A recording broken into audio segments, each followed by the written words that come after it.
mayoritas free sex yang dilakukan oleh pasangan muda-mudi atau pasangan yang nggak muda-mudi juga lah, itu dilakukan tanpa ada appointment atau skenario di awal dari kedua belah pihak. Ini hasil survei. Jadi zina atau free sex yang terjadi mayoritas itu terjadi tanpa perjanjian sebelumnya.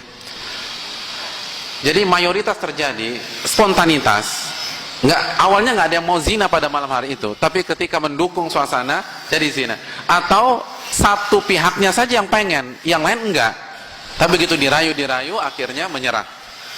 Saya langsung teringat hadis di atas. Benar kata Nabi SAW, tidaklah seorang laki-laki dan wanita berdua-duaan kecuali ketiganya syaitan. Dan kalau syaitan sudah menjadi pihak ketiga, jangan harap bisa selamat. Karena syaitan lebih pintar dari kita. Jangan sok pintar di hadapan syaitan. Jangan sok pintar. Saya ingin bertanya kepada antum semua. Antum kalau sakit gigi, itu pergi ke dokter spesialis yang pengalamannya sudah 20 tahun, atau pergi ke Salemba, ke anak UI yang baru latihan praktek cabut gigi. Kira-kira antum pilih mana? Tapi mahasiswa UI, ini jangan ada yang tersinggung mahasiswa UI ya. Ini mahasiswanya cum laude. Tapi ini pertama kali dia cabut gigi orang, dan itu antum. Antum pilih mana? Spesialis yang 20 tahun pengalamannya, atau yang pengalaman pertama walaupun cum laude? Antum pilih yang mana sih? Tapi yang 20 tahun nggak cum laude loh. Tapi dia spesialis, senior, dan sudah teruji 20 tahun. Antum pilih yang mana?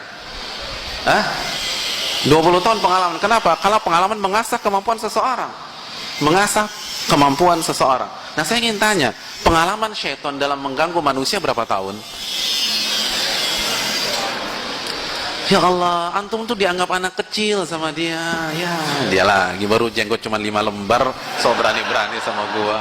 Iya kan? Diketawain. Dicengin sama setan itu. Kan dianggap. Syaitan sudah sukses menggoda orang yang lebih bertakwa dari kita.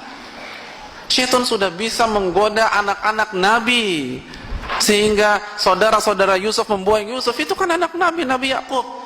Ada anak Nabi di sini, coba angkat tangan. Nggak ada. Kalau ada bisa bahaya juga.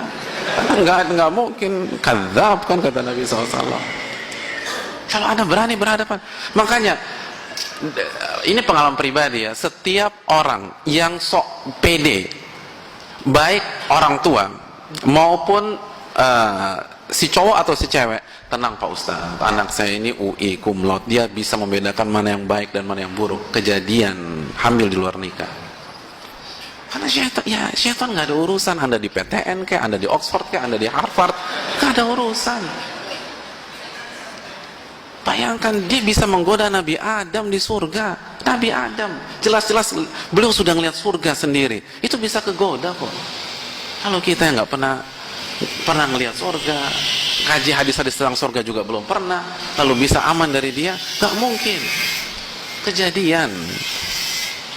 Dan kalau sudah masuk perangkat itu susah keluar, hadirin yang dirahmati oleh Allah, susah keluar. Jangan sekali-sekali bermain.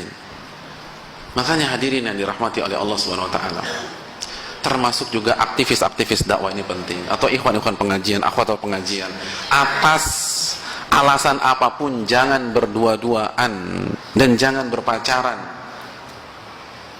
Tidak diperbolehkan.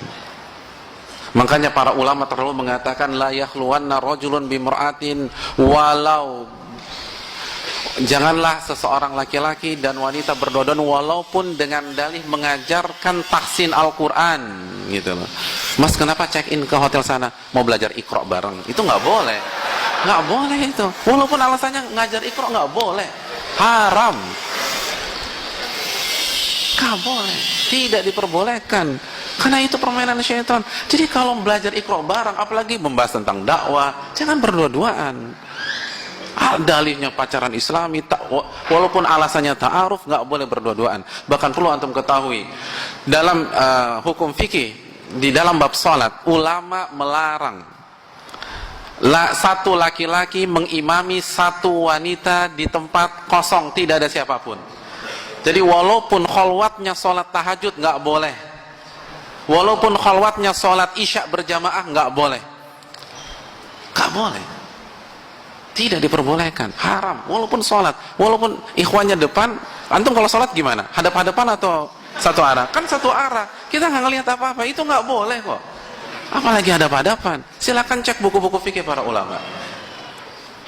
Jadi hadirin, makanya saya agak bingung gimana caranya pacaran Islami itu. Karena kalau isinya pacaran sholat aja itu nggak boleh. Jadi isi pacarannya sholat.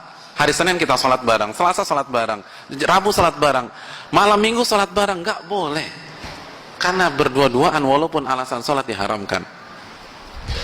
Makanya hadirin yang dirahmati oleh Allah Subhanahu Wa Taala, ini hal yang perlu kita camkan bersama-sama.